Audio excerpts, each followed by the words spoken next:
नमस्कार, आप देख रहे हैं आजकल न्यूज़ और मैं हूं आपके साथ आस्था मीनाक्षी।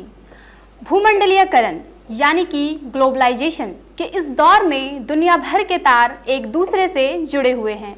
दुनिया के किसी एक हिस्से में घटी घटना का प्रभाव प्रकाश की गति से दुनिया के तमाम हिस्सों को प्रभावित कर रही है। यह ओवरलैपिंग और इंटरलिंक का ज़माना है, जहां सफलताओं और विफलताओं का प्रभाव आवश्यक रूप से राष्ट्रीय सीमाओं तक सीमित नहीं है। ऐसे वैश्विक परिदृश्य में भारत की सफलता के बहुआयामी वैश्विक प्रभाव हैं। भारत जिस तरह से अपने लक्ष्य निर्धारण की दिशा में अपनी चुनौतियों पर काबू पाते हुए आगे बढ़ रहा है, इससे भारत की स्थिति दिनों दिन मजबूत हो रही है। दुनिया भर की आबादी का 1/6 भाग भारत में निवास करता है। ऐसे में मानव संसाधन वाले इस देश की भूमिका वैश्विक स्तर पर निस्संदेह चर्चा का विषय है। वर्ल्ड इकोनॉमिक फोरम के अनुसार 2030 तक भारत का नेतृत्व मध्यम वर्ग के द्वारा किए जाने का अनुमान है। साथ ही 2030 तक लगभग 80% परिवार मध्यम आय वाले होंगे, जो वर्तमान में 50% हैं। वर्ष 2030 तक 75% उपभोक्ता के वहन में मध्यम आय वाले व्यक्ति शामिल होंगे।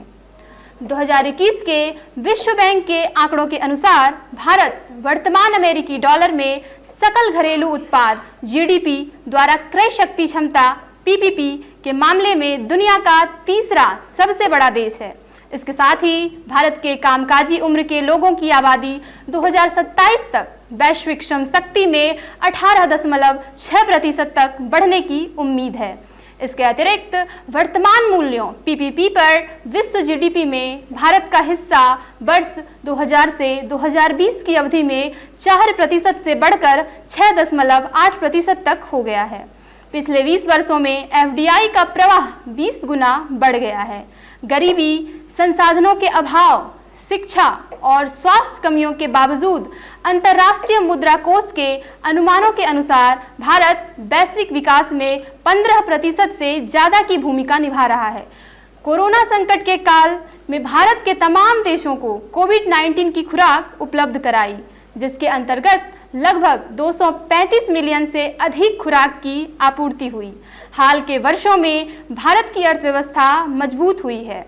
अब भारत ब्रिटेन को पीछे छोड़ते हुए विश्व की 5वीं सबसे बड़ी अर्थव्यवस्था बन गया है। सबसे महत्वपूर्ण यह है कि किस प्रकार से इस बहुमूल्य संसाधन का उपयोग किया जाए। यदि भारत अपनी बढ़ती जनसंख्या का लाभ उठाने में सफल होता है, तो भारत लगभग 140 मिलियन नए परिवारों के साथ एक बेहतर शिक्षित और नियोजित युवाओं के साथ वैश्विक रूप से अपनी स्थिति को और मजबूत करने में सफल होगा। ऐसा अनुमान है कि 2020 से 2050 के बीच 14 से 64 वर्ष के 183 मिलियन लोग भारत की आबादी में जुड़ जाएंगे। ये तमाम आंकड़े दर्शाते हैं कि तमाम चुनौतियों और बाधाओं को पार करते हुए भारत तेजी से आगे बढ़ रहा है। पूरी दुनिया के लिए भारत अपनी विशाल जनसंख्या और मध्यम वर्ग की बढ़ती क्रय शक्ति के कारण एक आकर्षक बाजार बन गया है, जहां दुनिया भर के देश निवेश के माध्यम से भारत के साथ अपने संबंध मजबूत करना चाहते हैं।